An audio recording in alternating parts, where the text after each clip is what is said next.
Hi everyone, welcome to the Scoliosis Dancer's Guide to Class Adaptations. So if you didn't already know, the Scoliosis Dancer's Guide to Class Adaptations is a resource pack for dancers to use to navigate when coming back from spinal fusion surgery, getting back into their dance classes. So in this video, I'll be talking through different strengthening and stretching exercises that are really beneficial for scoliosis dancers. So this is either what I found through my research, what I find beneficial for me, and also speaking to other scoliosis dancers. Just a quick disclaimer before we start this video, I'm not a professional by all means, so please do refer to a physio or your local GP for any more information. So starting with the first exercise, you're going to be lying down on the floor with your feet parallel and your arms by your side. You're going to contract to come up to a bridge and then slowly lower down.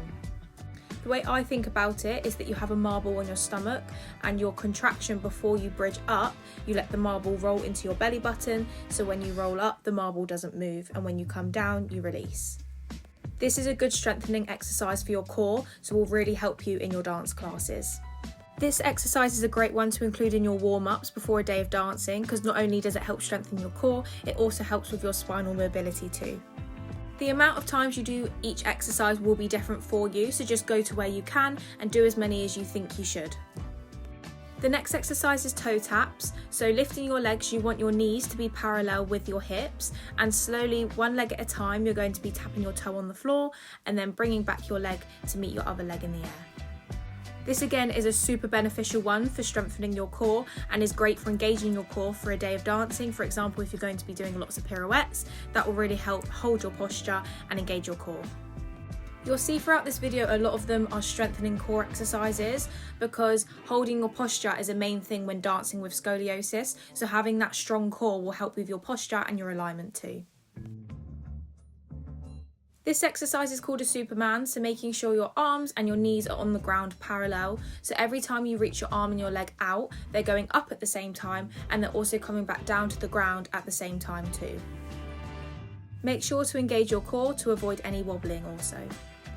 This is a great one for balance, as you can really tell where your weight will need to be. Throughout this exercise, remember to keep your spine as flat as possible, so when you're releasing your arm and your leg up, making sure your weight doesn't shift and your back is staying as still as possible.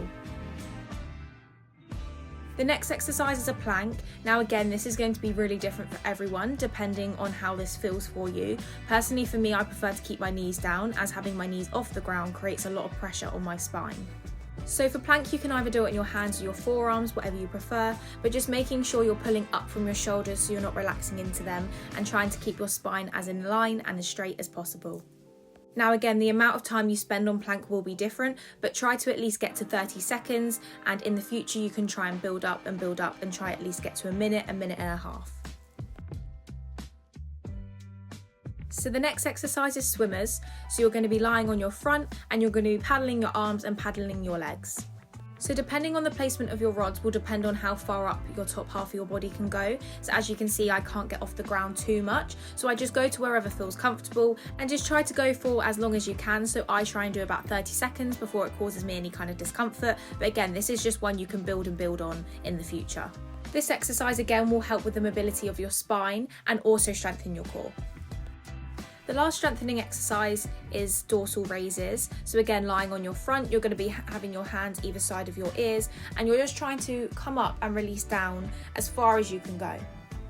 This will help strengthening your core, but also reduce the risk of lower back pain, and will also help strengthen the erector spinae muscles. Try to do about 20 of these, but if you can't, no worries at all. It's just something that you can build on for the future. So now on to stretching exercises. You're going to be sat cross-legged on the floor, and you're going to be reaching your opposite arm to your opposite knee and twisting round as far as you can go. The aim of this is to be able to look behind you while twisting, but just go to wherever feels comfortable for you, and again, you can build on that in the future. This one is really just good at mobilising your spine and warming it up ready for a full day of dancing, but also good to do at the end of the day, just to try and get rid of any aches and pains that you may have from dancing. The next is sitting down side stretches. So the aim is to get your forearm down to the ground, but if you can just get your hand, then that's absolutely fine. But just try not to hunch over into your shoulders, just try and relax and just trying to go as far as you can. When reaching over, try not let your bum come off the floor. So even if that means you're not stretching over as far, then at least you're doing the exercise correct. And this is a great mobilisation one too. This one is Cobra into Child's Pose. So the cobra pose stretches the back, chest and shoulders and the abdomen, while also strengthening the spine and the back muscles. And then child's pose will really help the flexibility in the back and the hips, and also really try and breathe into these exercises to get a further stretch. If you want to, in child's pose, open up your knees and your hips more so you can get your chest lower to the ground and you'll feel an extra stretch. And then again, when you're in cobra, try and not relax into your shoulders, try and pull up out of them. This is a variation of child's pose, so making sure your knees are still facing the front, you're going to twist your arms and your upper body to the diagonal corners, because this will help further mobilise your spine and give it a good stretch too. Next stretch exercise is cat and cow, so you'll be parallel to the ground and you'll be pushing into the arch of your spine and then going the opposite way, making sure you go slowly through each vertebrae. Again, this will be really different to how far you can go for each person, but just go to where feels comfortable and where you can push yourself to. This is a great one to add in your warm-up exercise before a day of dancing because it will really help mobilise and warm up your spine. So a standing up variation is having your feet parallel on the ground. You're going to be reaching your arms up and pulling the opposite way so you can feel that side bend stretch. Make sure to really not push into that hip too much, otherwise you won't feel the stretch and the benefits of it. And then from that, once you've reached the side bend, come round to the front and then come back and stretch up to the other side. This will really help with the mobilisation of your spine as you're putting it in different positions slowly.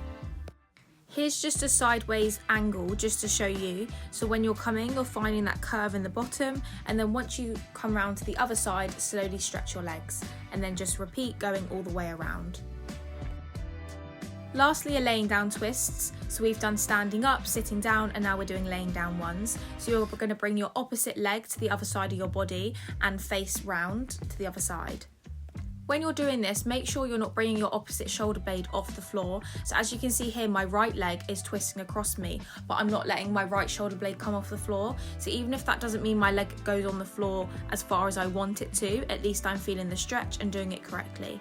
Here's just a view from the front so you can see where my leg is going, and I'm just looking in the opposite direction to feel that stretch even more, and this will really help with the mobilisation of your spine too. So they were just a few of my strengthening and stretching exercises I find really beneficial for scoliosis dancers.